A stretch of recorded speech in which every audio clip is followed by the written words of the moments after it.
Hey guys, what is going on? Sharp Thinking here. So, I got this guy in recently and I wanted to do a quick little first impressions overview. Whatever, on the knife. I like it quite a bit. It is a Southard Tolk. It is like the mid-tech version of the Tolk, which is a custom knife that he makes. A lot of guys are going to know this design from the Spyderco Tolk, which I actually owned. And I owned it for several years, and I liked it a lot. But this is next level. So, a couple of things, fit and finish-wise. I watched a bunch of videos on this guy, just kind of anticipating getting it. And there's a few comparisons I wanted to make that I don't feel were done that I would have liked to see. So this knife is exceptionally well made. Just the feel of it. It is not a steel lock insert titanium frame lock knife. It is a ball bearing flipper, but it's a not a terrible variation of that. So instead of the steel bearings, it has ceramic, but we'll get into that later. First, we will do a size comparison. This knife is pretty big, and that is one thing that people seem to put quite a bit of emphasis on. It is almost the same size as a SOCOM. It reminds me a lot of this sigil right here. Is that lined up? Yep.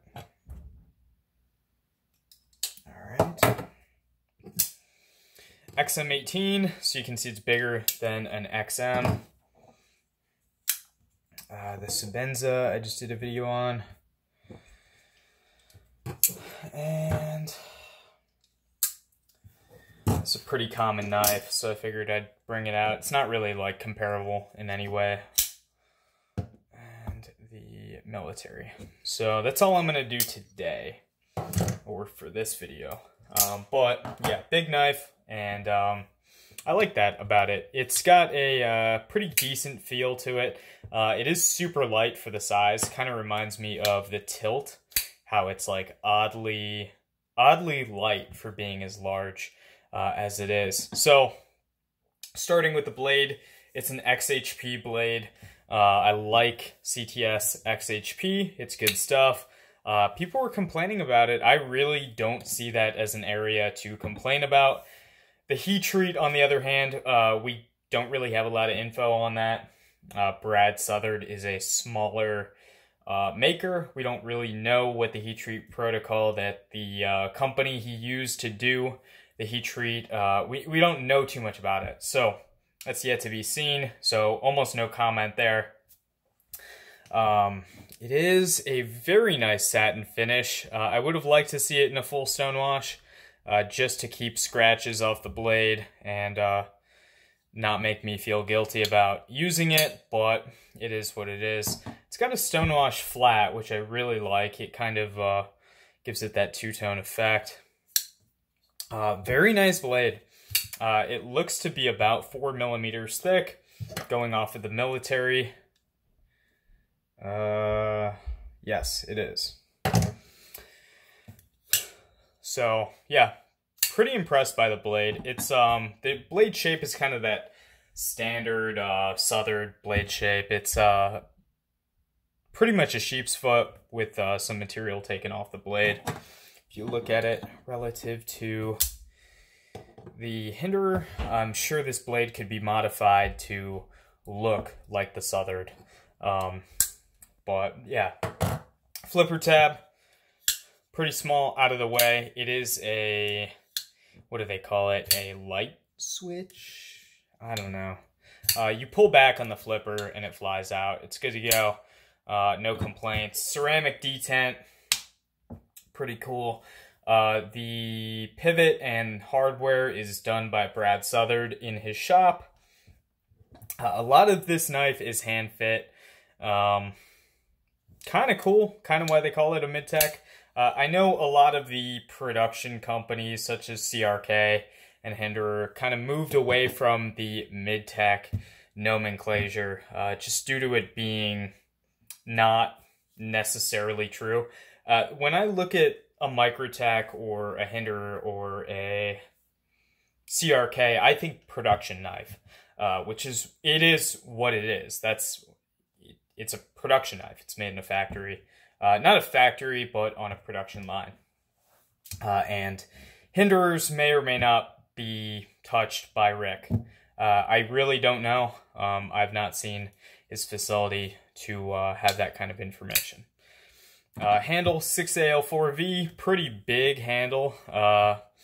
Ergos, in hand, it feels a little interesting. There's some stuff going on down here that I don't quite understand, but it doesn't feel bad in hand. But of course, that's not how you tell if ergos are good. It's through use. So this could either be a catastrophic nightmare right in this area, or it could be a means of putting more leverage down on the cutting edge. It's kind of hard to tell until you use the knife, which I have not gotten a chance to yet. Again, first impressions, discussion video. Bronze color is quite beautiful.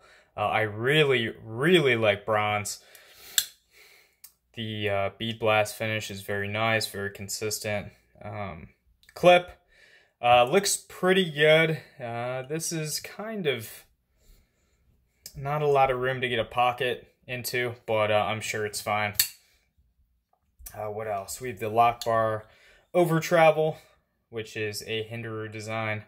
I don't know. It's just a very beautiful knife, in my opinion. I've always been a fan of Brad Southard's work ever since I was 14 or 15. I'll actually never forget watching Jay Davis 882 talk about the Brad Southard Spyderco, and I looked into his designs. I saw some of the insane lightning strike carbon fiber Tolks that he was making at the time, and I was like, wow, those are so cool. I'll probably never own one, just because, you know, come to find out, it's not really my thing, the whole like glammed up knife. I can sure appreciate one though, and this is kind of as close as I'll likely get to owning a Brad Southard, unless he makes like a like Strider's kind of performance line. I can't remember what they call that. Yeah, I don't know. But so far I like the knife. Key highlights I want to emphasize on. It's thin behind the edge. If I had to guess, when I sharpen it to 15 degrees per side or 16, I think it will be around 15 thousandths behind the edge. Right now it feels to be about 10. Lock does not have a steel insert. I love that. I don't think it's necessary. You can fire this thing, and there's not even a hint of stick. It is perfect. Now the lock face is pretty small because of the stop pin having to be tucked away in the flipper. I don't know if you guys can see in there, but it's not an issue. I really don't think it's a big deal. I know sometimes, and this is just an observation, it's not based on any anything other than an observation, and that is that the Emerson knives that people seem to have lock issues with tend to have very small lock faces. And I wonder if the combination of maybe average lock geometry and that very small lock face, meaning very small amount of contact with the lock bar, causes knives like the CQC7 and others like that to have issues, because I don't see lock issues on, say, the CQC8 or the 13 or the 15. It's always on the 7, which is kind of interesting. That A100 I think has issues or is more prone to having issues. I don't think it's going to be a problem on this knife. I always go on unrelated rants in my videos. Centering, for those of you that care about that. Standoffs look very, very nice. Some of the nicest I've seen. Got this guy for a pretty good deal on Instagram. Originally, they were $520, I think. I paid $300 for this guy, so not bad all in all. Jimping back here, I don't know why it's there. It really doesn't do anything visually or affect the function. So, I don't know. I didn't actually even notice that until this video. But yeah, that's all I got. So, yeah, cool knife. Unfortunate that they're not more readily available. I think that would be super cool if these were, you know, at the production level, or, you know, around the production level that Hinderer was at, just where they were kind of consistently coming out. But until then, this will have to do. Yeah, guys, thank you all so much for watching, and I will see you in the next video. By the way, this jimping up here is not too sharp.